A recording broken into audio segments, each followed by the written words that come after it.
And number 10, we have Jennifer Lawrence. Now, it's no lie that Jennifer Lawrence's career started off strong due to some of her iconic roles in films such as The X-Men and Hunger Games. She also worked really hard for her roles in the films Winter's Bone and Silver Lining Playbook. At the time, she made us think she could do it all, and her down-to-earth personality made us all love her. But then everything started to change and we actually all just started to get pretty annoyed with her actions. Even one time, the star appeared on SNL and began to rage on with her quirky, annoying, relatable charm, and fans started to believe that she was just another Hollywood diva hiding behind this fake cute persona. Then she started appearing in films such as Mother and Red Sparrow, which caused her career to splinter and her fan base would then start to divide. Also, we can't forget the time in Hawaii when she caused a sacred rock to fall down the mountain. Whatever the reasons may be, we all can't stop hating on this actor recently. And number 9, Katy Perry.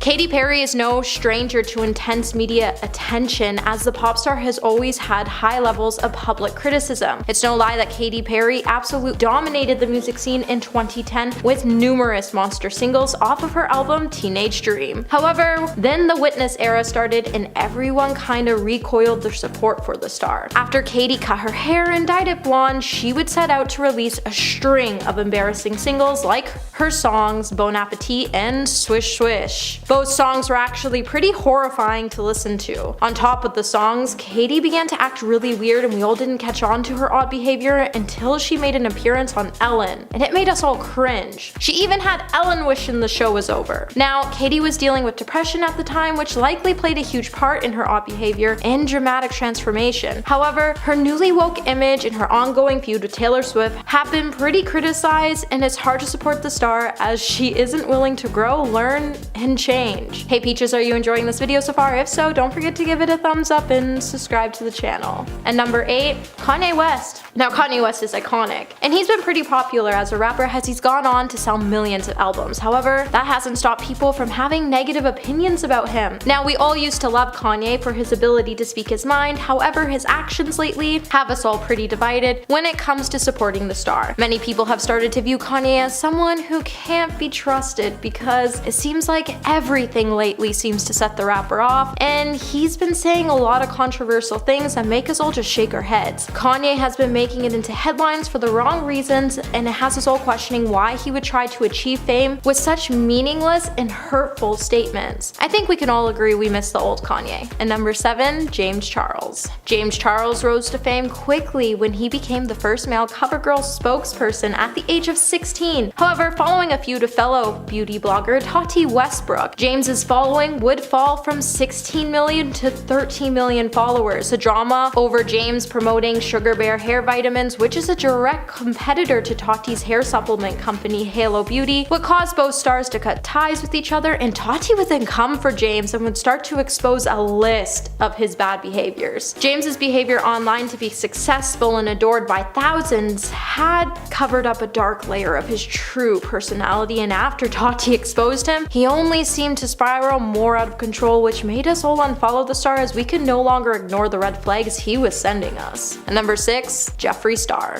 Jeffree Star is a pretty problematic character. No matter what, he's always in the drama. He's caught lying or trying his hardest just to get in or out of drama, and it's exhausting trying to keep up with him. The man has made it his whole life to know the tea on just about every situation in Hollywood, and it really makes us wonder how he has so much time on his hands to be so problematic. Over the years, many people have started calling out the makeup guru, and his fans have a tendency to forget that he hasn't changed and that he's actually just managed to make us all think he did, so he can carry on with his chaotic lifestyle. Jeffree has a tendency to target people and belittle them in ways to make his views soar. Now, you think after being exposed so many times, he would wake up and see that his behavior is no longer okay, but it looks like he won't be changing anytime soon, as his influence has always been problematic, and that's why he's been cancelled. At number 5, Chris Brown. Chris Brown used to be a heartthrob that stole our hearts. However, for more than a decade, Brown has repeatedly been accused of treating women poorly, making it really hard for any of us to support the guy. The most high-profile incident involves his former girlfriend Rihanna. When news broke about the way he treated her, we were all left heartbroken to see the images that TMZ leaked of her face. Following the incident, Chris Brown just seemed to get more aggressive, and multiple women would go on to file restraining orders and even call police on the star. The fact that Chris Brown still even had a career after what he did to Rihanna had us all shook. However, his controversial actions have made it pretty hard for any of us to support him, and there's a reason why a lot of us can't even listen to his songs anymore. And number 4, Paris Hilton. Paris Hilton and her family used to be the Kardashians of Hollywood. However, the blonde heiress quickly went from being someone we all wanted to be being someone we all wanted to forget. The reason many people seem to hate the star is because over the last decade, she has been marketed as a spoiled rich girl by the media and doesn't even seem to notice. She hasn't really been working, and she's been using her connections to live out this teenage dream even though she's no longer a teenager. If she would just live a quiet life and be unproblematic, people might actually start to like her again. She keeps trying to ruin people's dreams and hopes by incorporating the idea that if you want to make it, you need to have rich parents, which isn't true at all. She's made it pretty hard to actually support her, and her image not only hurts herself, but it hurts her family as well. And number 3, Nicki Minaj. Okay, we all used to be huge Nicki Minaj fans because she made all of our Barbie dreams come true. Being one of the most successful female rappers, we all used to sit in our basements and scream out her lyrics, especially when it came to her song Super Bass. However, over the last decade, the star has been pretty problematic, and it really made us question her true motives. It seems like if you're a rapper entering into the industry under Nicki, you better watch out, because it seems like she comes for everyone in an attempt to block them from reaching the top. Just take her feud with Cardi B for an example. These two women had the chance to become a powerful duo. However, Nicki felt threatened that another female was climbing the ranks faster than she ever could, and she decided to come for Cardi in a chance to snub her rise. Who can forget the time Cardi threw her shoe at Minaj? It was just one of those moments we knew that we could no longer trust the rapper, as she was no longer real, and she proved that she was really unsupportive towards other females entering into the industry, which was really sad to see. And number 2, Rebecca Black. Rebecca Black was cute until she released her single Friday in 2011. After that, we all started to dislike her for having the most horrendous song stuck in our heads. I swear, even to this day, when I hear the word Friday, all my brain can think of it's Friday, I'm gonna get down on a Friday. And if you haven't heard the song, take my advice, don't, as you just might not like Fridays anymore. After Friday was released, it was quickly dubbed as the world's worst song. Now, Rebecca's video would rack up millions of views, but the reviews were mainly negative, with hundreds of thousands of negative comments. Rebecca would even try to go on to resume her career, but she could never leave Friday behind, which caused her to disappear from the industry completely. And at number 1 today, we have Kristen Stewart. For many years, we all admired Kristen Stewart until she became labeled as problematic and accused of wheeling out some pretty bad behavior in a bid to score attention in headlines. Many people actually started to hate on Kristen Stewart because of her role in the movie franchise Twilight. When many people started to label her as a bad actress, many people forgot to realize that her character in the movie was actually just planned badly, and that throughout her entire career in Hollywood, she has proven to be an extremely talented actress. When Kristen was caught cheating on Robert Pattinson, many fans would come for the star as they felt betrayed that she could do something so horrible to someone so beautiful. The media also has a tendency to go with any story they have on her, and some articles have even had her fans divided on whether they should love her or hate her. Number 10. Scientology rants. Apart from his acting chops, Cruz is probably best known for his passionate advocacy of the Church of Scientology. In the past, Cruz has claimed that the religion was a key factor in helping him overcome his dyslexia and holds a fairly active role in the controversial church. For those who don't know, Scientology is a set of beliefs invented by a writer named L. Ron Hubbard. I spent half of my day trying to figure out what specifically those beliefs are, but hey, it turns out the information about these guys is just as cryptic as the religion itself. Tom was first introduced to Scientology by his first wife, Mimi Rogers, whose father was a prominent member of the movement and has stuck with it ever since. While nobody on this planet deserves to be hated because of their beliefs, Tom doesn't help this situation, as it's been reported on numerous occasions that he seizes any opportunity he finds to corner you and break down his religion for a long time. Famous comedian Seth Rogen wrote in his biography Yearbook about an experience that he had with Tom after being invited to his home in 2006. When the topic of Scientology was mentioned, Tom went on a tangent about how he was being perceived in the media and explained to Rogan in great detail the reasons that he should be a Scientologist. He asked Rogan to give him 20 minutes to really sink into the history of the church, but thankfully director Judd Apatow was sitting with them at the time and he was like, nah, we're good. Tom was nuts. He even blamed the pharmaceutical companies for making him look bad, saying that they had something to do with the negative press. They've got better things to do, like, I don't know, cure chicken pox and stuff. Number 9. Angry little man. While Tom may be an action movie star and was once a young Hollywood heartthrob, he's had a massive temper since day one. According to both former assistants as well as several co-stars from Tom's past, Cruise is a regular toddler and is known to throw tantrums being set off by the smallest things. His former manager Eileen Berlin presented Tom with a gift on his 19th birthday. She gave him an album of teen magazine articles written about him, and apparently that set him off. He told his manager that he considered himself an adult, not a teen idol, and he decided to throw the book right in her face. Another example of Tom's aggression was on display during the filming of his recent Top Gun sequel, Maverick. During this time, Tom and the rest of the film crew were tasked to shoot on an actual aircraft carrier still being used by the US military. One of the crewmates of that ship posted on Twitter calling out the audacity of Tom's behavior. He tweeted that Tom Cruise was really on our ship telling people not to talk or look at him. After a few choice words, the crewmate made it very clear that Tom was not welcome aboard their vessel.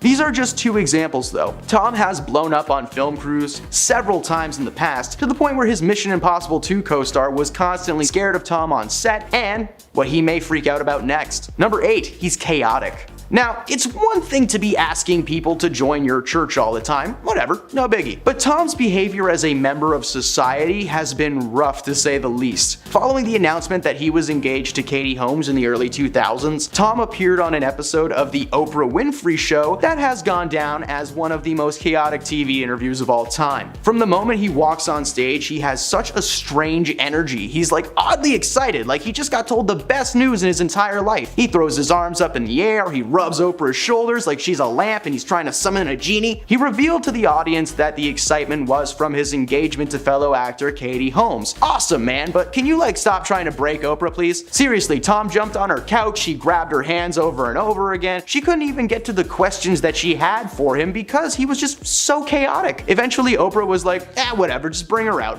And the cameras followed Tom as he ran around the studio trying to find her. It looked like a scene from Paranormal Activity. Tom's energy continued to stay at that level of chaos throughout his entire marriage to Katie. Since the divorce though, he's just nuts. Number 7, political moves. Due to his beliefs in Scientology, Cruise intensified his dedication to share his beliefs by becoming an international lobbyist with the goal of helping his church be recognized as an official religion. Tom tried to share his message in multiple countries and was denied by all of them. According to the Irish Examiner, leaders in Paris came to an agreement in 2005 not to make Cruise an honorary citizen because of his affiliation with the church. If that's not bad enough, Cruise brought his issues to the German government. A chief spokesperson for the Protestant church shared that they were against Cruise and his beliefs, comparing him to Joseph Goebbels, a German propagandist. Making a move from TV to politics has historically been a bad one, with the only successful stories really being Arnold Schwarzenegger and Donald Trump, and one of those guys went back to the movies and the other one's in jail now, so I don't know, you be the judge. Number 6, multiple messy divorces. Tom's love life has been a part of the media circus for a large portion of his career. His first marriage to actress Mimi Rogers only lasted 3 years before they split and Tom moved on to Nicole Kidman. Kidman and Cruise got married in 1990 and they were actually together for quite some time. They were together for 11 years before ultimately calling it quits in 2001. But of course his most memorable and public relationship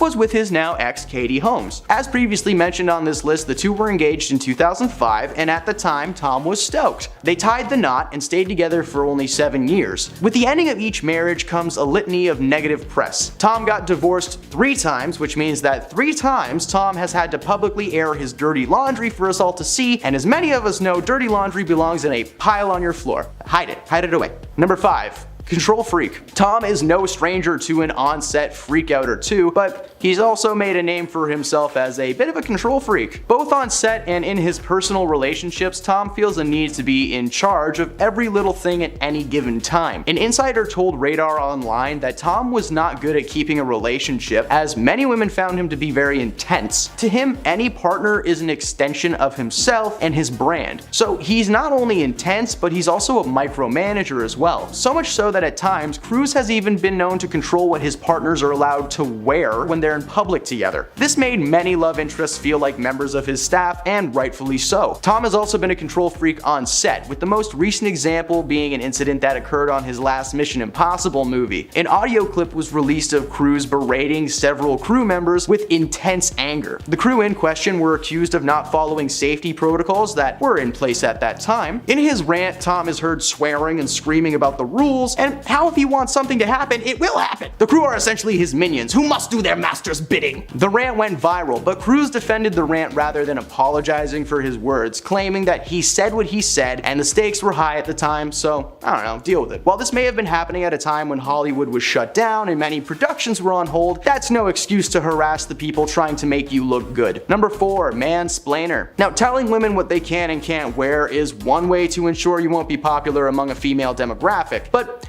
telling them how to give birth? Now that's a whole other level of messed up. While many people in power have been trying to tell women what to do with their bodies forever, Cruise was forced to address rumors that he made his third wife Katie give birth in secret and in complete silence, a practice Scientologists believe prevents any permanent psychic scars caused by negative vibes at birth. Cruise confirmed that this was true, but made the argument that the process was not as strict as many people believed it to be. He even had a special pacifier made specifically for Katie to keep her as quiet as possible during the birth. This wasn't the only time Cruise chimed in on his beliefs, as in 2005 he openly criticized Endless Love co-star Brooke Shields for taking medication to help her cope with postpartum depression. Well, Shields responded by telling Tom that he should stick to saving the world from aliens and let women who are experiencing postpartum decide what treatment options are best for them. Eat it, Tom! Number 3, converter. Devoting one's life to a faith created by a science fiction writer is all well and good, but trying to talk your fellow celebs into doing the same thing, that's annoying. I'm sure someone out there is still trying to get signatures for their Church of Lovecraft petition, but we don't have to get into that. Former high-ranking Scientologist Gary Moorhead, great last name by the way, told the Daily Mail that Cruise had an unhealthy obsession with soccer superstar David Beckham and viewed him as the ideal candidate for conversion. Sadly for Tom, that never actually happened, but it wasn't for lack of trying though. According to Gary, in an attempt to lure Beckham into Scientology headquarters, Cruise ordered Sea Org, which is the short form for Scientology organization members, to create a full-size soccer stadium. That's right, he built a stadium like the old nerdy guy in Benchwarmers. Hey, guess what? Beckham didn't show up. After he said he'd come check the place out, himself and his wife decided to ditch the event and chose to ghost protocol his butt. Number 2, bad dad. Cruise has 3 children, Isabella and Connor, who were adopted during his marriage to Nicole Kidman, and Suri, who he fathered with Katie Holmes before they split up. The first sign of Cruise being a bad dad came in 2015 when he missed his eldest daughter's wedding, despite her being heavily involved in the church, going so far as to have a Scientology-themed wedding. While Bella does keep in contact with her father, the same cannot be said for Tom's other kids. According to a June 2016 report from In Touch, Cruise hasn't had contact with Suri in years. According to insiders, this is simply due to his wanting to distance himself from his ex Katie, and unfortunately by association, his daughter. Tom's heavy involvement in the Scientology community has caused him to neglect anyone who is either against or disagrees with his ideas. While being dedicated to one's faith is nothing to make fun of, this man deserves a bad dad mug as soon as possible. And number 1, people love to hate the guy. Let's face it, when a celebrity messes up or does something crazy, everyone jumps on the media bandwagon. We as a society famously love to watch the elites crumble, as it's a fun time for all of us normies. Unfortunately for Tom, that bandwagon will never be empty, and Tom himself continues to give us cause for concern. It's 2023, and this man is still regularly freaking out on set, controlling the women in his relationship, and being a chaotic bad everywhere he goes. Despite his questionable beliefs and erratic outbursts, Cruise Cruise still remains in high demand. To this day, he is still one of Hollywood's leading men despite the public reputation and gossip that has followed him through his entire career. It only makes sense that a man who can get away with so much is seen as a pariah by his fellow celebrities and fans. He continues to regularly release blockbusters, and while some have failed to recoup their huge budgets, for instance, Tom is single-handedly responsible for ruining the Warner Brothers Monsterverse. Not only did he mess with the script for the production of The Mummy, he also changed shooting locations, themes, and entire characters,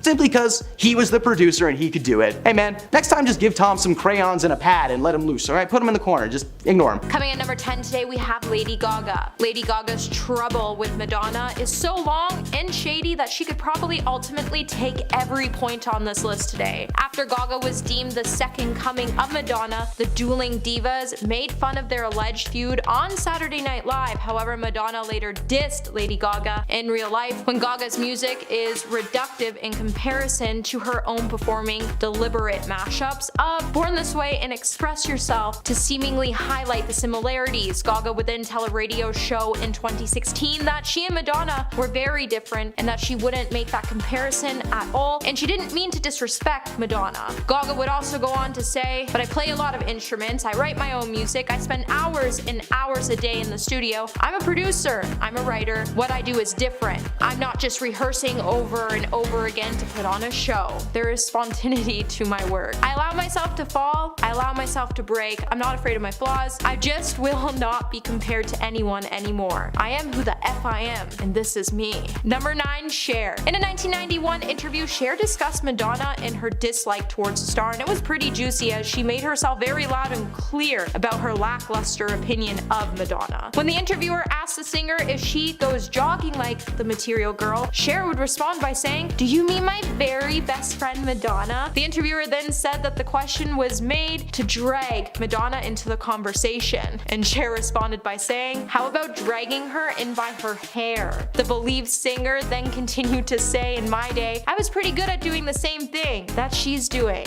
but she does it so much better. She's unbelievably creative because she's not talented, she's not beautiful, but she's rude. But I really don't have anything against her. I do respect that she goes further than anyone else should go." Hey my little peaches, are you liking this video so far? If so, don't forget to give it a thumbs up and subscribe to the channel. Number 8, David Letterman. David Letterman has disliked Madonna ever since she sat down for an interview with him in 1994 for The Late Show with David Letterman. Madonna was obnoxious and crass during the interview that she would probably make the modern day Miley Cyrus blush, and her actions pretty much left David speechless. During the interview, Madonna went on to drop a handful of F-bombs that just seemed endless. She even proceeded to give David Letterman a pair of her underwear and then proceeded to try to get him to sniff them. Not to mention, when her segment ended, she just refused to leave the stage, while David proceeded to tell Madonna people didn't want to hear her swearing in their homes. When he tried to end the interview, Madonna would say, "Can't this go on?" And Letterman would fire back saying, "Feels like it already has." Madonna would then later claim that her disastrous appearance was her way of protesting against television censorship, but I don't think any of us really believe that. Number 7, we have Mariah Carey. Madonna definitely did some critical damage when she slammed Mariah in a 1996 interview, telling Spin that Mariah's music wasn't art and that if she had to sing Mariah's catalog, she would take her own life. Little did Madonna know that she would open herself a huge can of shade that would span on for decades, because no one ever served shade better than Mariah Carey. When MTV News asked Mariah about Madonna's comment in early 1996, she would shrug and say, "I haven't paid attention to Madonna since I was like in 7th or 8th grade when she used to be popular, so I didn't hear that." Later in an interview in 1998, Mariah would double down on her comments about Madonna after she was asked what she thought about Madonna and Mariah, and she said, "I haven't heard the new album. Growing up, I liked her first album a lot. That was really popular. Good for her." And then 7 times throughout the interview, Mariah would allegedly mock Madonna, not by her name, but using a faux British accent. Number 6, Elton John. Sir Elton John and Madonna's feud lasted more than a decade. Back in 2002, their feud began when Elton called her song Die Another Day the worst Bond tune ever. Then in 2003, he would slam Madonna's nomination for Best Live Act at the Q Awards, saying on stage, Since when has lip syncing been live? Anyone who lip syncs in public on stage when you pay £75 to see them should be shot. This is when Madonna reportedly started to return Elton's Christmas cards, and she even rejected his invitation to perform at his bachelor party. In January 2012, John and his husband David Furnish would both end up slamming Madonna publicly when her song Masterpiece from WE beat out John's contributions to Romeo and Juliet at the Golden Globes. That July, he said on Australian TV, "Who is she? Such a nightmare. Sorry, her career is over. Her tour has been a disaster and it couldn't happen to be a bigger B. And she looks like an effing fairground stripper." In 2016, Elton would even reveal on the Graham Norton show that he and Madonna did eventually bury their hatchet by saying, "I was in a restaurant in south of France a couple years ago when she walked in and I sent her a note saying, 'You'll probably never speak to me again, but I'm really sorry and ashamed of myself, and can I buy you dinner?' She was very gracious and accepted, and we talked. We're fine, it's just me and my big mouth." Number 5. Janet Jackson. Janet Jackson's beef with Madonna all started after Madonna attempted to date Michael Jackson in the early 90s. Jermaine Jackson wrote in his book, "You are not alone, Michael, through a brother's eyes," and he thought Madonna sincerely adored Michael, but it wasn't a mutual feeling. And she committed 2 cardinal sins. The first was she was hell-bent on loosening him up and getting him to see life through her eyes. The second mistake was when Michael went out for dinner with her one night. Madonna tried to criticize Janet, and Michael was furious, and the two never went on a date again. In 1994, Janet would tell Vibe, "I never said hate. Hate is a strong word, but if I did hate Madonna, I'd have a valid reason." After that interview was published, Madonna told VJ Kurt Lauder that Janet dissed her and she didn't know why, and when she read it herself, she was like, "Okay, this sounds ominous. What did I do? I've never met the woman. I don't know anyone she knows. I'm mystified." Later, when Janet was asked about going head-to-head with Madonna, Janet would reply by saying, how do I put this? I think what I do has class to it. I'll say that." In 2012, it would then seem to be Madonna who was igniting the fire during the Super Bowl halftime show press tour. She would snidely address Jackson's nipplegate by saying, "You don't have to show nipples to be interesting. It doesn't necessarily mean you're cutting edge if you do, right?" Number 4. Gwyneth Paltrow. Gwyneth Paltrow and Madonna were best friends for years, but they reportedly had a falling out when Madonna divorced Guy Ritchie in 2008. Sources would start to claim that the ladies just had less and less in common, but then Gwyneth would hint that there was far more to the story. Gwyneth would reportedly tell Vogue, "I can be mean, I can cave into gossip, I can ice people out, and I can definitely harbor revenge. In fact, I'm having a situation right now with a friend where I'm feeling pretty angry, but revenge is corrosive and doesn't make me feel good." Gwyneth would then reference her longtime personal trainer, Tracy Anderson, by saying, "It's good that Anderson doesn't train Madonna anymore. It was too much. She keeps people waiting. It takes up your whole day." The source would then tell US Weekly that the beef started when Madonna mistreated Gwyneth, when they said Madonna would defecate on her over and over again after Gwyneth dropped her. Madonna feels Gwyneth abandoned her, and now Madonna will do pretty much anything to make her suffer. Number 3. Deadmau5. In fairness to Madonna, it seems like Deadmau5 has had beef with about every artist on the planet. However, that being said, when the DJ and producer took Madonna to task in 2012 for comments she made about substances in relation to Ultra Music Festival, when introducing DJ Avicii at the festival, Madonna would ask the crowd, "How many people in this crowd have seen Molly?" Deadmau5 was furious, tweeting, "Very classy there, Madonna. Such a great message for the young music lovers at Ultra. Cue the effing philanthropist. But hey, at least you're hip and trendy. Effing can't smack my head hard enough right now. I can appreciate her mediocre career and all good deed done. But what the F is that? That's your big contribution to EDM? That's your big message to Ultra attendees? Hipsters speak for looking for substances. F off, effing idiot, F." Madonna would never respond to his comments, but she did try to awkwardly hug him at the 2015 title launch. Number 2. Sandra Bernhard. In the early 90s, comedian Bernhard was one of Madonna's Madonna's best pals. They even appeared on The Late Show with David Letterman together. Then, all of a sudden, something definitely changed. While neither Sandra nor Madonna have stated what actually happened between them, Sandra has been pretty vocal about her distaste for Madonna as a person. While Sandra does respect Madonna as an artist, she just finds Madonna in general just a little trashy. Sandra once told Dot 429 that we were friends, we don't speak anymore, I have kept my friends my whole life, but Madonna feels differently. When addressing Madonna's younger boyfriend, Sandra would also say, I'm not sure how involved she is with these young boys, she has 4 kids at home. At number 1 today we have Arsenio Hall. When Madonna appeared on the Arsenio Hall show in 1990 to promote Dick Tracy, she made the comedian feel exceedingly uncomfortable by bringing up his ex-girlfriend Paula Abdul and Abdul's rumored new flame, John Stamos. She would even proceed to get on Hall's nerves by saying, are you jealous of John Stamos? I want to know how it feels to be dumped for John Stamos. She then offered Hall a gold ring before saying, because I feel bad for you. Paul laughed it off before adding, for those of you who don't know, there was rumors that Paula Abdul and I were dating, and then I guess Paula showed up at the Grammys with John Stamos, and it was a full house. I couldn't go. Madonna then proceeded to go on by saying Paula wanted someone who was home more often. Hall then kept his cool, but lamented,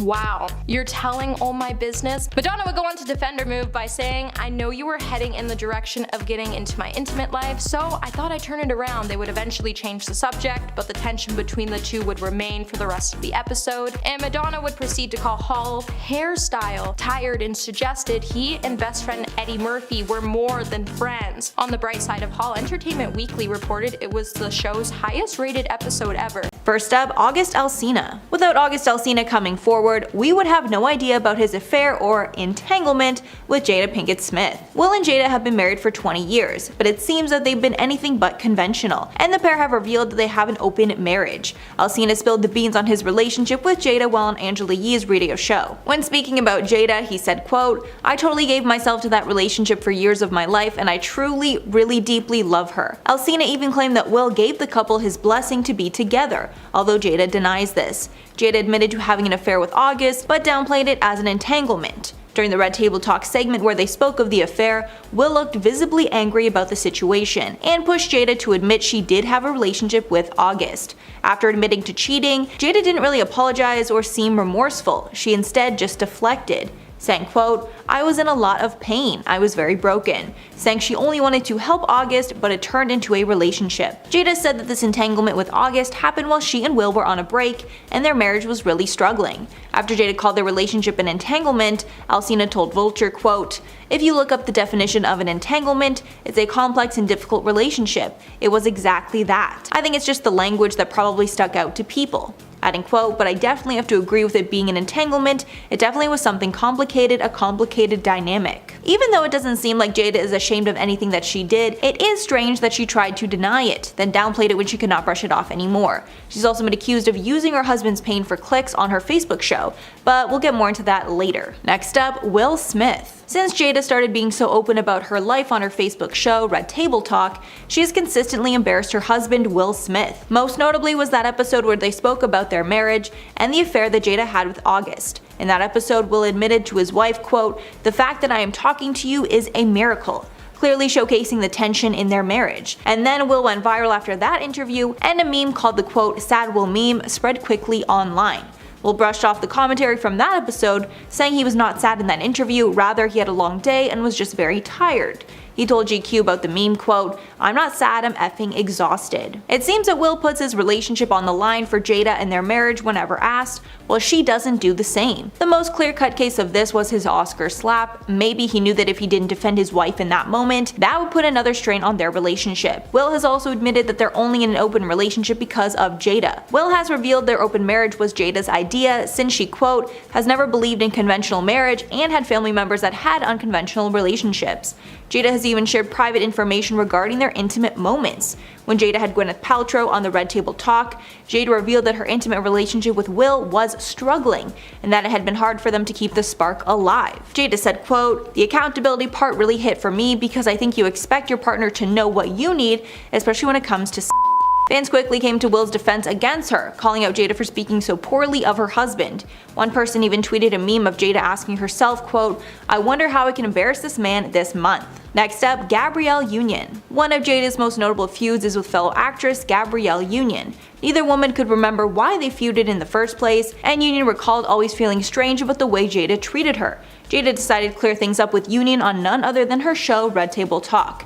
Jada said on the show, quote, "She and I did not talk for 17 years and we could not remember why. There was just tension between us every time we would see each other. There was some moment that we had that it just left a bad taste in both of our mouths. When we got on the phone to try and figure out what it was, we could not figure it out." In 2018, Jada had Union on the show where they finally put the beef to rest for good. The pair talked about their strange feud and how there was always tension between them, but neither had any reason to not be friendly. Smith said, quote, "It felt so good to even just go, hey, I'm sorry that I didn't even take the time to talk to you, and then I had to just apologize and just think to myself, damn Jada, that was some petty stuff." Union later told Today that she was not sure why Jada did not like her. She felt it was the media and other people that pitted them against one another, but thankfully they are on better terms now. Her kids. Jada and Will share 2 kids together, Jaden and Willow Smith. But there have been a lot of people who've doubted their parenting skills, including Child Protective Services. CPS showed up at their home to investigate after a picture showed 13-year-old Willow laying in bed with family friend Moises Arias, who was 20 at the time. While a source told Radar that the case was, quote, being taken very seriously by the department, Jada told reporters, quote, "There was nothing indecent about that picture or that situation." Will and Jada's parenting style is pretty lax. Will admitted in the past the couple, quote, "do not punish when it comes to their kids." The couple says they would rather give them as much control over their lives as possible. Adding, quote, "The way that we deal with our kids is that they are responsible for their lives.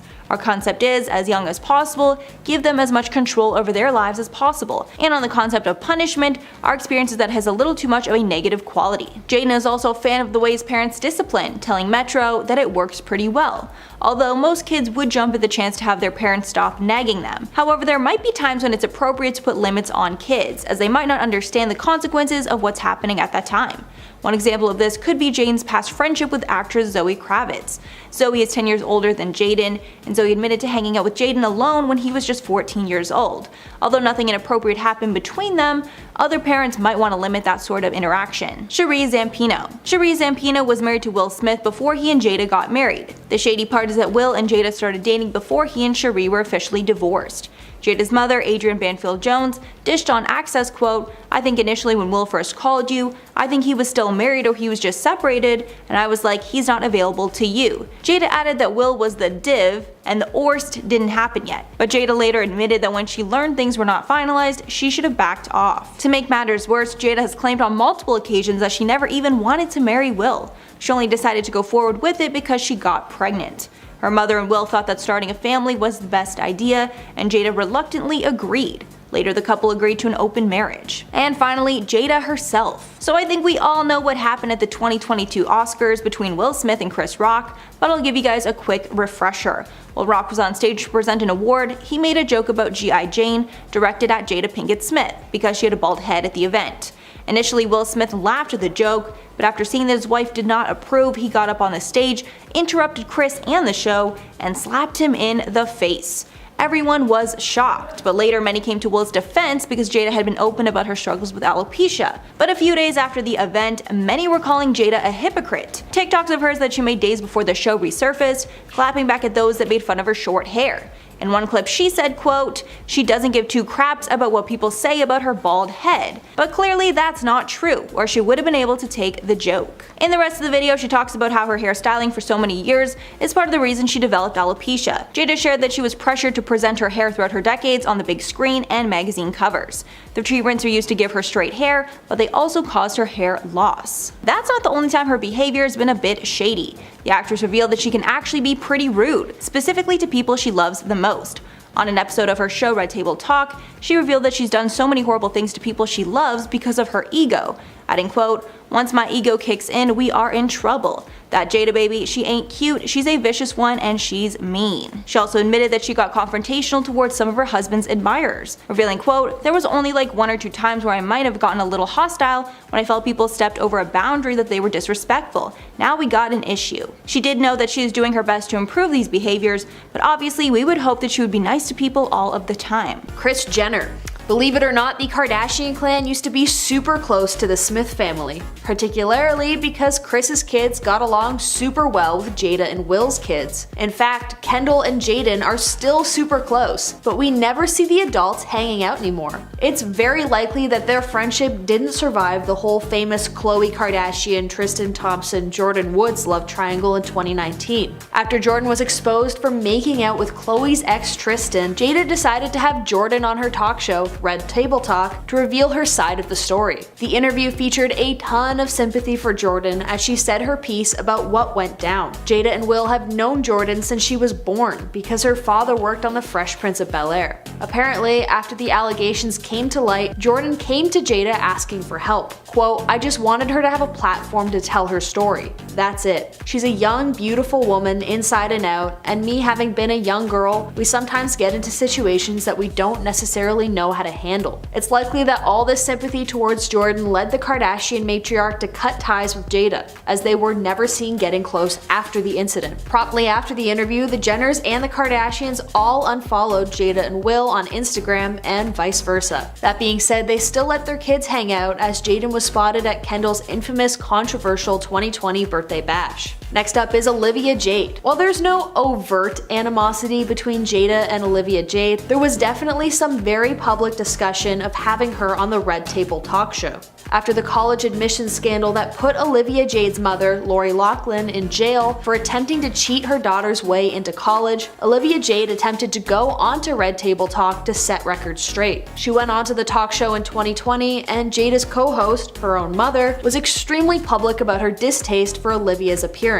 Jada's mom stated, quote, "I fought it tooth and nail. I just found it really ironic that she chose 3 black women to reach out to for her redemption story. I feel like here we are, a white woman coming to a black woman for support when we don't get the same from them. It's bothersome to me on so many levels. Her being here is the epitome of white privilege to me." And honestly, it's hard not to see her point. The whole time Olivia Jade was on the show, she just kept talking about, "Oh, poor me. I didn't realize how privileged I am, blah blah blah." And Jada's mom let her have it. She told Olivia straight to her face, quote, "There is so much violent dehumanization that the black community has to go through on a daily basis, right? There's so much devastation, particularly this year, 2020, and everything being brought to the table. There is so much inequality and inequity that when you come to the table with something like this, it's like, child, please. I'm exhausted. I'm exhausted with everything we have to deal with as a community, and I just don't have the energy to put into the fact that you lost your endorsements and you're not in school right now." Whoa, I can't even imagine that going over super well on the friendship mark, especially considering this public blasting was broadcasted all over. Next up is Tom Segura. While this may be more towards Will Smith, Tom Segura has held absolutely nothing back when torching the Smith family online for the Oscars slap incident. Obviously, a lot of celebrities are ticked off at Will Smith right now, but Tom definitely brought his distaste for Jada into this rant. In a series of tweets, he said, quote, "Let me tell you this, man. The idea that you're entitled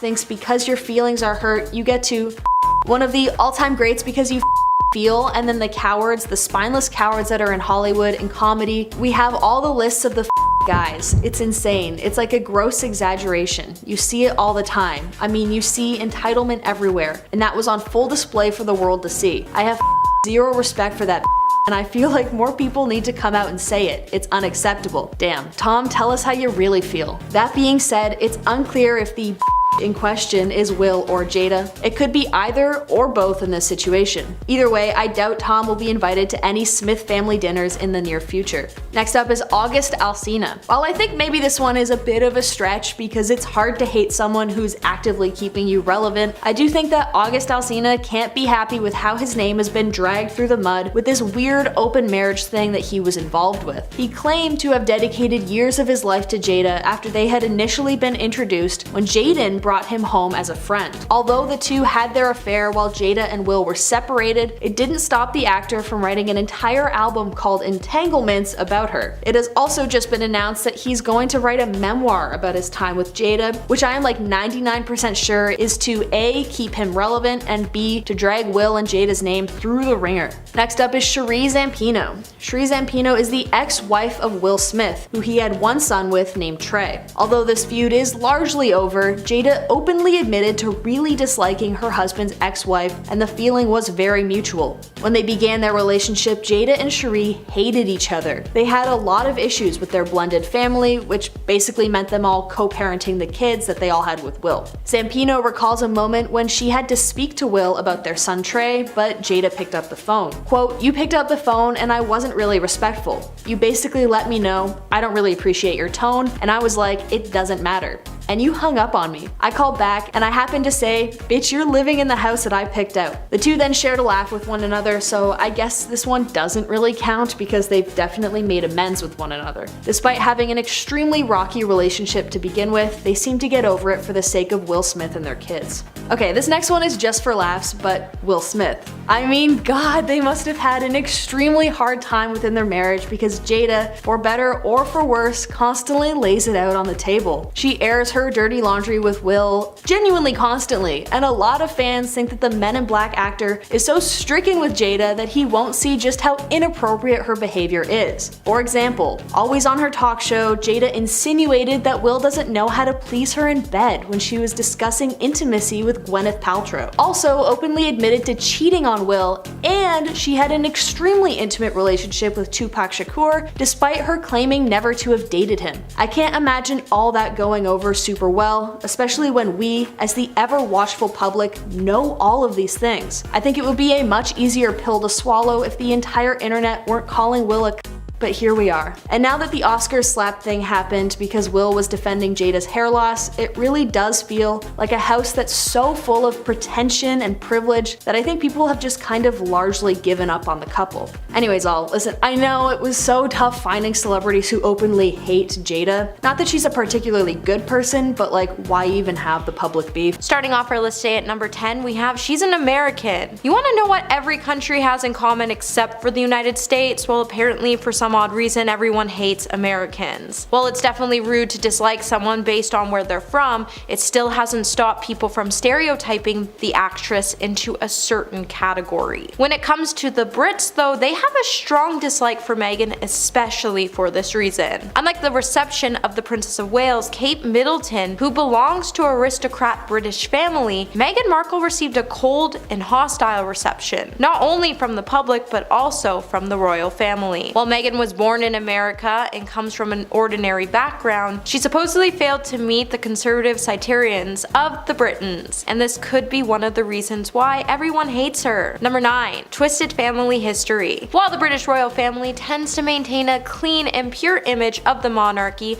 mostly because they pay media outlets not to run with their stories, the press has painted them to be innocent little angels. However, we all know that's not the case, as there's a lot of darkness when it comes to the royal family history. But recently, they have been painted to look like heroes that have a close bond and relationship with their other family members. Meghan Markle, on the other hand, has more of a twisted history when it comes to her family, as her approach to having a relationship with them is very unconventional. Not only has the ex-actor broken old ties she had with her father, but her relationship with her sister is also distant and remote. That being said, her relationship with her family doesn't meet the conventional requirements of the public, as we all couldn't stand it when she used the media to embarrass her father, and in the process, the way she chose to air out her family's dirty laundry, even if they weren't getting along, it just wasn't the right thing to do. Hey my little peaches, are you liking this video so far? If so, don't forget to give it a thumbs up and subscribe to the channel so you don't have to wonder what we might just cover next. Number 8. The dollar store version of Princess Diana. Since Meghan and Harry sat down for their tell-all interview with Oprah, many people have weighed in on the debate and have claimed that the Duchess has attempted to garner sympathy from viewers by pointing out that there has been a lot of similarities between her and Princess Diana. But the fact she's trying to claim that she went through exactly what Diana went through is completely wrong, because each of their stories are different, and the fact that she's trying to become Diana is just as creepy as the time she admitted she kept Diana's hair near her pregnancy test. Meghan was definitely smart with the interview because she knew that there was no better way to get viewers to empathize with her than suggesting suffering similarities to an icon of a global dimension. But even after the interview, from time to time we see Meghan recreating Diana's looks, and every time it's made us realize that her obsession with wanting to be Diana is just a little too much. Number 7. Privileged but plays the victim. So despite Meghan being able to gain an insane amount of wealth, fame, and a high social status through her marriage to Prince Harry, Meghan Markle often still portrays herself in podcasts, documentaries, and interviews as somebody who has been treated unfairly not only by the public but also by the royal family. And with saying this, Meghan's actions can come off as incongruous to many, as a lot of people struggle throughout life without all of the resources that Meghan possesses. While it seems clear from her media output that Meghan wants to portray herself as a strong person who got to where she is through her own efforts for her fame, it was largely achieved through her marriage, and she comes across as being insecure and vindictive when she tries to garner sympathy from the public. 6. Controlling and bullying. Since the beginning, critics of Meghan Markle have consistently been accusing the Duchess of not only being controlling but also being manipulative, particularly towards her husband Harry. Whenever we've seen the two sit down for an interview, it's clear that she is the one that has a tendency to dominate the conversation, and she is constantly seeking to have the limelight all to herself. But not only that, but the staff who worked in the royal household and had to tend to Meghan have also complained about how they were bullied by Meghan, as according to a report that appeared in the Times, after emails that were written by a former Kensington Palace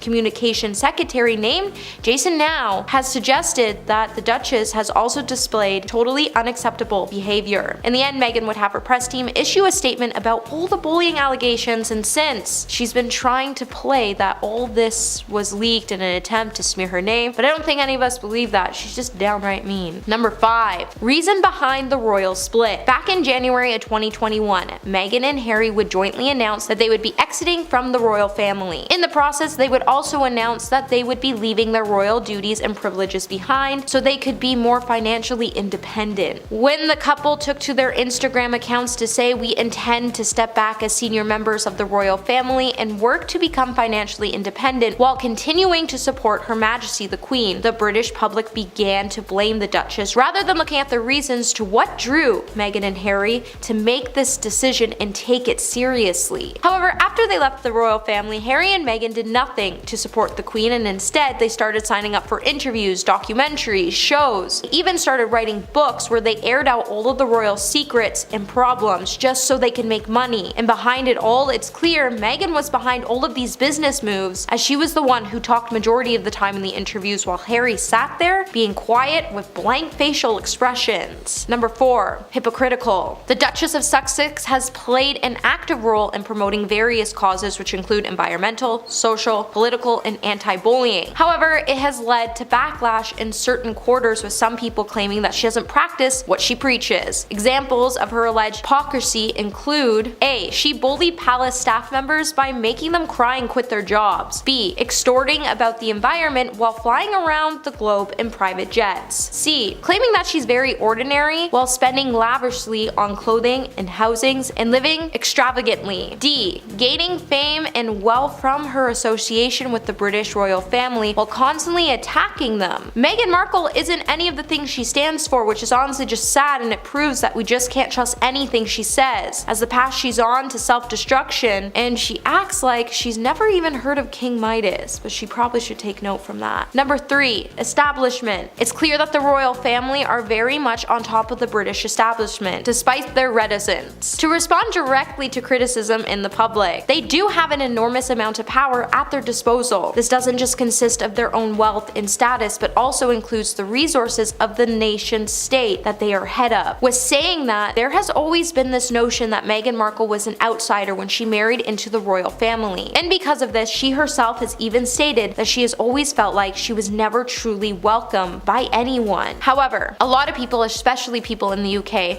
have automatically taken the side of the royal establishment, and this translates into expressing antipathy towards Meghan, which has left her to feel like she is David and Goliath.